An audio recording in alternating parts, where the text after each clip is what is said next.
Hello guys, welcome to Connect Your Consciousness.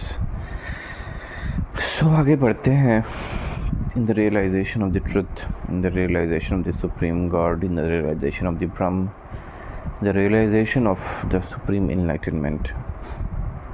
ये एक दिन में नहीं होगा, ये टाइम लगेगा.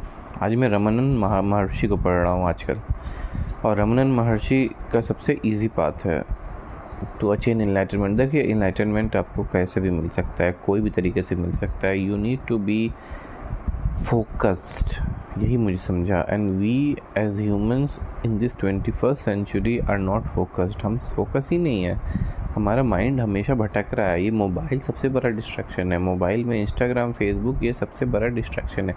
दो वो नॉलेज बहुत देता है, लेकिन वो नॉलेज बहुत कम समय के लिए मिलता है और वो फिर भटक जाता है नॉलेज.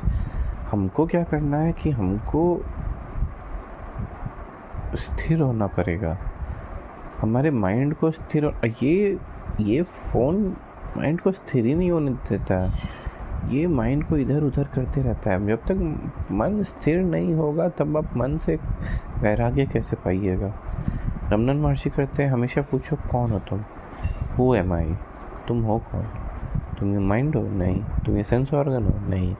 तुम जो सांस ले रहे हो वो हो? नहीं. तुम वो सबके भी पीछे जो एक शुद्ध चेतना है वो हो तुम ये जो बोल रहे हो वो तुम हो? नहीं. तुम जो सोच रहे हो वो हो तुम? नहीं. सोच कौन रहा है? मन सोच रहा है. मन के पीछे कौन देख रहा है? वो तुम हो. जो सब चीज़ के पीछे है, साक्ष्य भाव है, वो हो तुम. इसी को अद्वैत भी बोला जाता है. अब यही चीज़ है कि इसको प्रैक्टिस करके और इसको लाना बहुत कठिन नहीं है. बस वो स्ट्राइक होना चाहिए. धीरे धीरे वो स्ट्राइक होगा. हमेशा पूछना पड़ेगा कौन हो तुम ये बोल रहे हो तुम हो? नहीं. तुम जो कर रहे हो तुम हो? शरीर हो? नहीं. तुम ये सब के पीछे एक शुद्ध चेतना हो. और रमन महर्षि का ये भी कहना था कि फ्री विल जैसा कुछ नहीं होता है. सब कुछ पहले से डिस्टाइंड है. तुम वो कर्म करो. तुम्हारे अंदर वैसी उत्पत्ति होनी चाहिए कि तुम साक्षी भाव से देखो कि ये मेरा कर्म है, और जो तुम्हारा कर्म है वो तुम करो.